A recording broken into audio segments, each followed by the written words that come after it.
Welcome all to yet another episode of Toast the Toss. And here we'll be discussing the second test match of the Ashes, which is currently being played at Lords. And we will be pondering upon what went right, what went wrong. And to give us a brief, let me first introduce you to our set of panelists. First, we have Tejas, the very analytical and also the serious most member of this podcast. And then we have Sanskar. Hello, Sanskar. Nice to have you back again. We have Swagath all the way from, I don't know, because everyone knows.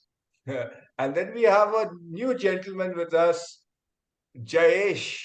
So, Jayesh, nice to have you on our show. Hello, everyone. So, Jayesh, we'll start with you. Uh, so, what's happening in Lords? How has the match progressed so far? Could you give us a brief update about the match?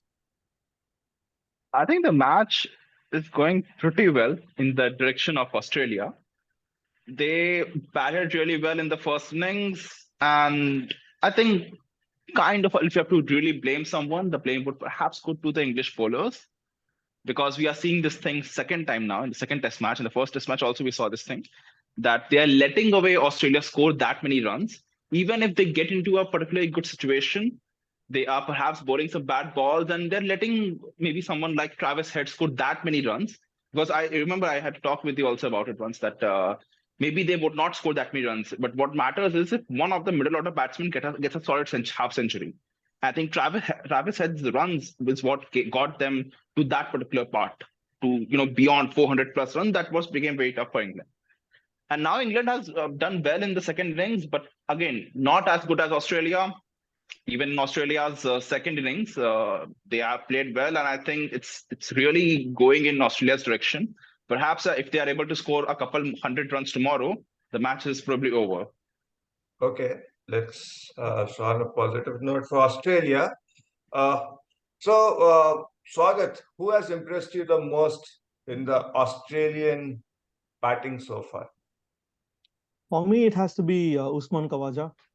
Usman Kawaja. Okay. Yeah, see, even when he's not scoring runs, he's making sure the ball is getting old. The first innings he stayed for his 17, he played out about what 60, 65 balls, right? So that definitely has an impact, and that pays off really for the people coming behind him. So he has been my most impressive batter across WTC and Ashes so far. Did Warner uh, impress you slightly? Because it's been what, a long time since we saw him. Yeah, it's become like Warner needs some amount of good fortune in every good innings he has. He has reached to that stage, and probably that's what his role is. We don't know. So, yeah. Okay, so I have a theory is that when those protesters came, they spread some powder and all that, and that kind of helped Warner to be scoring runs. Stages. Uh, so what went wrong for England? Do you means to be fair, they did well because they were almost what 330 odd runs for 3 wickets and another 100 runs for 7 wickets. So, do you think English bowling was bad or their strategy on day one wasn't that great? I think they fell for the trap of the green pitch, as many a teams have fallen for, right? They feel that green pitch, then get in your deplete doublers, what I would call, the ones who bowl at 120, 125, trying to extract some sort of seam movement. And, not every game is Trent Bridge 2018, was it? 29? Yeah, I think 2018 when they were bowled out for 60, right? Australia. See, I mean, if you actually looked at the wicket 2 days ago, maybe, yeah, even you would have done the same. But on the day, it still looked like a really good pitch. Not, I mean, English bowlers were a little guilty of bowling way too full, way too short sometimes. But in the end, I would still say the team selection was bad. I'm going to go out and say that I think I told this before the game started as well. There was no point in playing Anderson. I know he's a legend, 40-year-old, still England's top bowler, but the way that he was bowling in the Edgbaston Test, where he was not fully fit, no one will recover, especially at the age of 40. He will not recover in a week's time. I would say Bazball and all is fine on the field, but off the field with the selection of the team has gone wrong for England. I hope they, this Lord's Test match might still be, on equal footing. I would say because of England's recent history. But I would say if they don't recover, then we are looking at a really boring Ashes series. Means not quite. If someone is means like if people have predicted a 3-0 for Australia, then for them it's pretty good. But Sanskar, tell us, if not Anderson, who could have added bit more edge? I mean, they got this guy Tongue, and I thought he bowled pretty amazing. Like first two wickets, amazing wickets. So Sanskar, your thought on English bowling, and if not Anderson, who?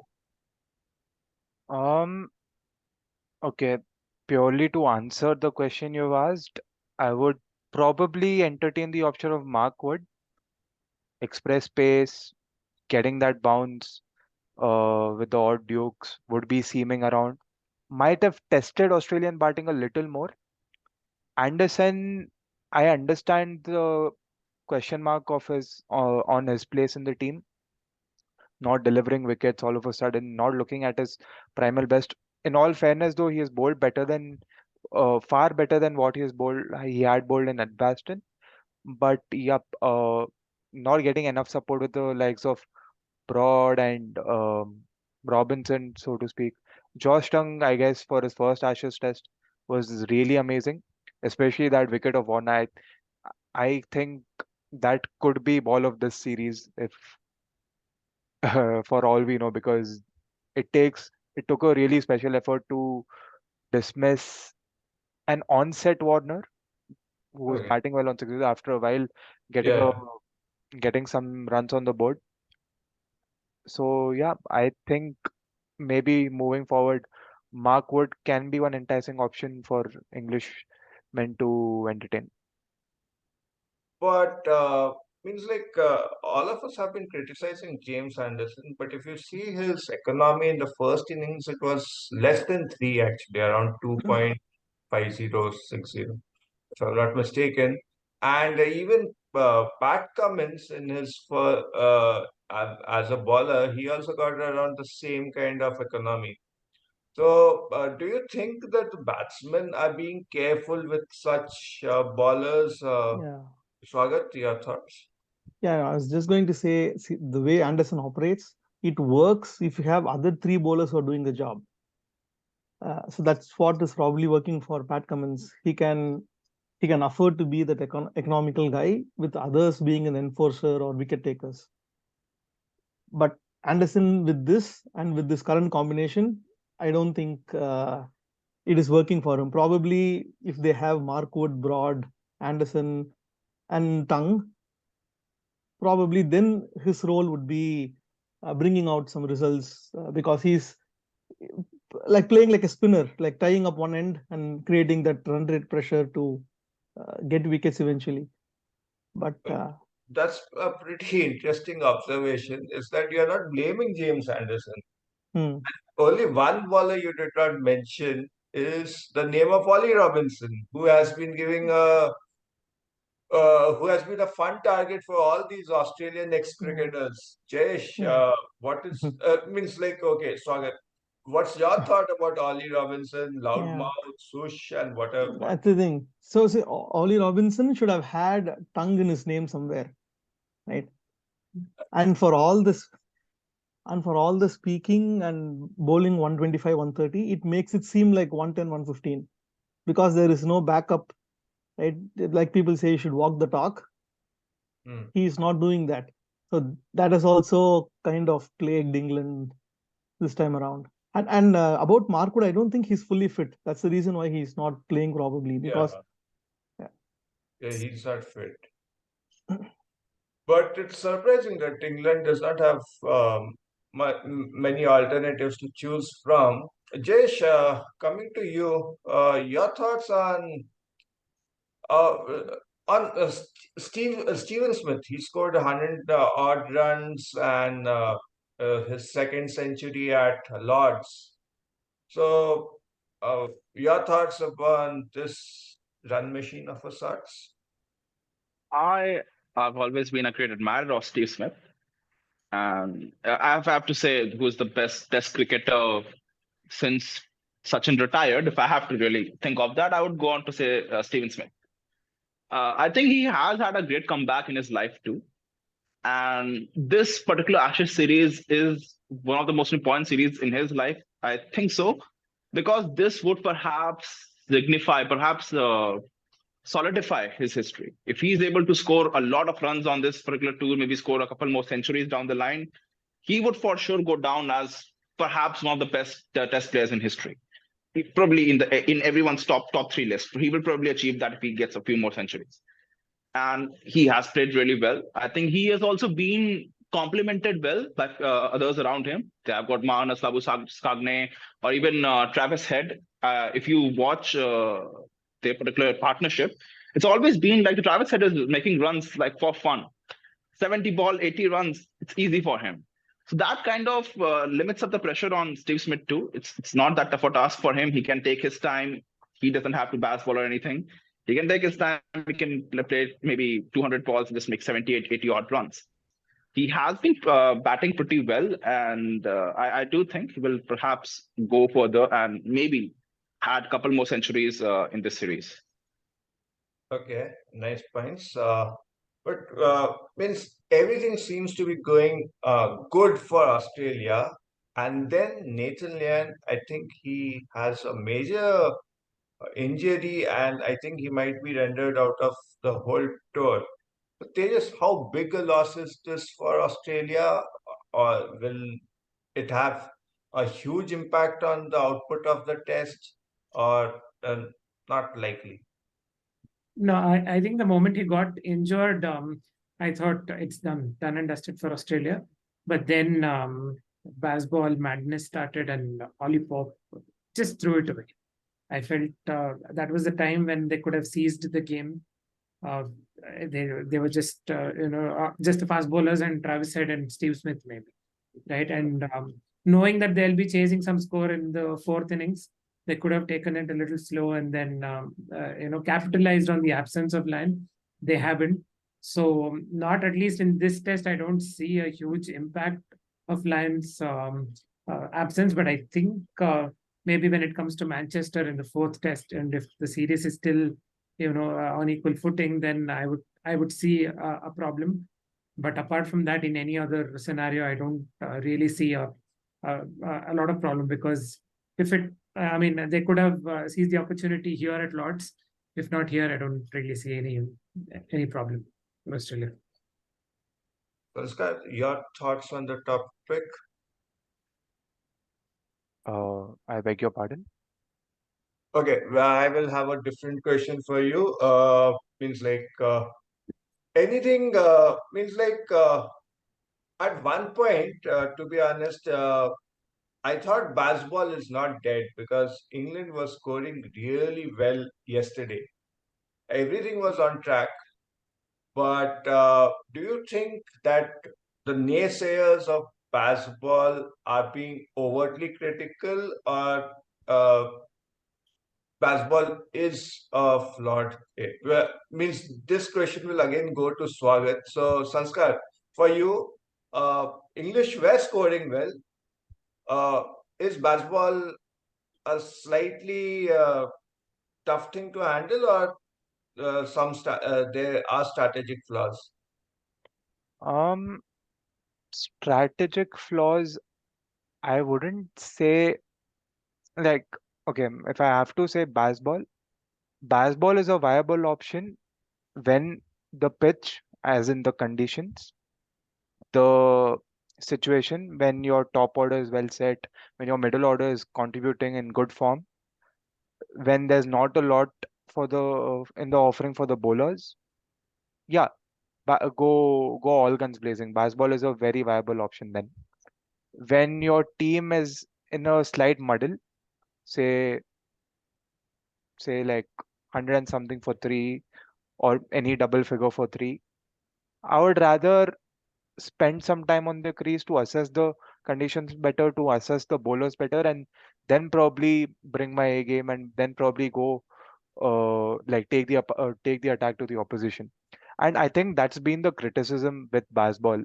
And I think it's not been around, not so much around the concept, but the way the England batsmen have gone about with it in the situations where they could have had a slightly calm and slightly more rational approach. Yeah. So when yesterday when Aussies all of a sudden started going all short ball attack and they were clearly on back foot. They didn't know how to stay through. Sure, Harry Brook did counter a little bit, but like somebody just mentioned, Ollie Pope throwing away that wicket, I think that's where the criticism comes in. There's a thin line of difference between playing bad cricket and not having results in your favor because the opposition was very good. I think here it was Okay, the mix of both. I'll take it from there for Swagath. Swagath, Hmm. uh, is baseball bad cricket? Let's be. See, Baseball is not bad cricket, but you should apply it in phases, right? Like if the second new ball is in due in like 5-10 overs, you can accelerate then, right? But then, like Tejas also pointed out, and Sanskar brought it up as well, they kept bowling short balls. They kept firing short balls. You could have used some resolve, like one, two, three, and Brook would have been out as well yesterday, but for that Labuschane's missed chance. So there should be some resolve, because otherwise this concept is proving to be detrimental for their own good. If you score 300 plus and all out in 50 overs, they're actually presenting an opportunity for the team batting second by preserving the pitch and also giving them more time to bat on a good pitch.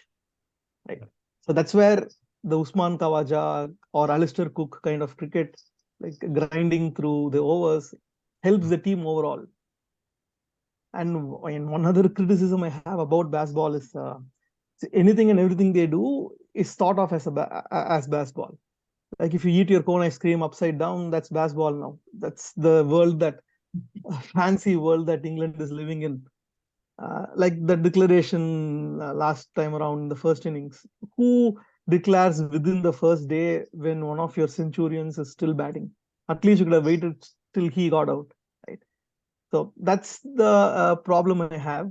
So But with Mhm. baseball is not bad cricket, it is just impatience. Yeah, yeah. I don't know. Yeah, maybe when they started out, they it was a better thought thing to get into, but they got carried away in the middle of the Ashes and the hype around it and such. So Okay, last round of question. So how many of you like enjoy watching amazing batsmen bowling, like say Virat Kohli bowling, or now we have Steven Smith bowling, Marnus Labuschagne will be bowling, and Joe Root has done really well for England. So, Swagath, your thoughts on watching all these batting superstars bowling? yeah, but for Smith, it has come like a full circle, right? He debuted as a leg spinner. Yeah. That was his primary skill to start with, right? But I would like to see people do that. So when I used to play division cricket, I was the first change spinner and I was the one down batsman. It becomes like you're always in the game. It really helps you, being tuned into the game. It gives you an idea of the pitch, and that you always have like a backup option of contributing with one of the aspects of your game. So it makes the cricketers more involved in the game. So that's my take. I would have loved to see Smith bowl more. He actually changed. So for someone who has not bowled a lot, he bowled off spinners to Ben Stokes and he bowled leg spinners to Harry Brook yesterday. So that's Maybe yeah. he's a little rusty with the thought process Hmm. also. Yeah, So, Head is also actually doing good. We forgot to mention his name. Head. Travis Head took 2 wickets today, right? okay, sorry, missed that. But yeah, means like it's nice to see batsmen taking. But now, again, we'll visit the world, the WTC. Did Virat Kohli get to ball, Jayesh? Sorry, can you repeat the question? No. So, a constant grudge on this show has been that we have not selected Ashwin for bowling in the Yeah. Test match. So, do you think a Virat Kohli would have done wonders? Yeah, With bowling. bowling, yeah. Yeah, maybe. But actually, more than Virat Kohli, you never know. I think if Rohit Sharma himself would have bowled, perhaps a hat trick at Lords or something. He has the capacity. He has done that. He's one of the few batsmen. I think we are talking about all these batsmen who have bowled. Sachin has bowled, and I mean Steve Smith, Travis, and all these people have bowled. Have they got a hat trick? No, it's only with Rohit Sharma. I think on that particular point, when batsmen bowl, it's just amazing to see. Slowly, because I mean, even in IPL, we have had this thing, the substitution rule. We have got to a particular place where we have more of specialists and less of these all-rounders. Because otherwise, you used to have a time when Rahul Dravid, Saurav Ganguly, Viren Sehwag, all these people, everyone used to bowl. Everyone has to bowl. I mean, just for some, maybe even if they bowl 2 or 3 overs, that would help the actual main bowlers because it will be some change of pace for the batsmen. So I think we should have more and more of these batsmen bowl. And I think it would have been fun if Virat Kohli would have at least tried his hand at bowling at that test. Okay. Tejas, the question is for you. Do you enjoy watching root ball? A Yes. short response. Absolutely. Anything Root does, especially, I think there was a lot of criticism when he was the captain in the last Ashes, right? Yeah. Remember even that in that game where I think Ben Stokes won them a game, right? That magnificent innings. I think England were 18 for 3 or 20 for 3, I think. And I remember watching Joe Root bat at that time, and then I thought, okay, this guy is done. He's no good. I mean, he was good at his peak, but I think he's done. And my God, hasn't he proved me wrong over the years. There are things about great batsmen being freaks as well, right? Yeah. Sachin Tendulkar could spin a ball like a mile. Only a genius can do that. I think if you are so good at it, at one part of the game, like you're a greatest batsman, or one of the great batsmen, I think you'll have a fair share of idea as to how to bowl. Yeah, especially that wicket of Travis side where he got him stumped. He knew that he was Yeah, exactly. That was like sheer genius. He looked the ball, gave it some air, and then it spun as well. If you're not a genius, you cannot do that. So I would love to see if only Virat Kohli had a better bowling action. He could have done wonders, but he's not blessed with it. But yeah, I think Joe Root, he's been phenomenal. Okay, Sanskar, to end with you, do you think England will win a test in this ongoing series, Ashes series? Okay. Yes or no? Yes or no? This will be the last set of questions. See, at the start, I told that England will win 3-2. At the end of first test, I stuck with my prediction of 3-2 in favor of England. This test, I hope England makes a resounding comeback and levels the series. But if Australia were to win this one, I'm afraid 3-2 is not going to happen. I To like win the optimism. Means I like the fact that you're an optimist in life. It's a good thing to have. So, Swagath, do you think England will win a test? Yes or no? One, they will win one. Yeah. Where? Manchester? Likely Manchester, because at that time around they would have figured out the combination, and with Lyon not being around, one probably they would. Jayesh? I don't think so. It's possible, of course, one test match, why not? But if I have to give a prediction right now, I would perhaps say 3-0 or 4-0. Okay. Perhaps because they don't even want to draw the test matches. If the rain helps, then perhaps that's a different thing. But 3-0 or 4-0, I don't see them winning one. You're being This harsh. test match also, I think Australia will. You're being harsh. Yeah. Tejas, Not one, they'll win two. okay, 2. Yeah. And where will that be? Leeds and Manchester. I feel Leeds and Manchester. So no one is expecting England to win in Lords except Sanskar to a certain extent. Okay. It has been a wonderful show. Nice catching up with all of you. The rain is pretty much happening at Lords at the moment. So on that note, we'll be back once this test match is over to review the entire proceedings of this engaging test. On that note, good night or wherever you are. Have a good day. Good night, everyone. Good night, everyone. Thank you. Bye-bye.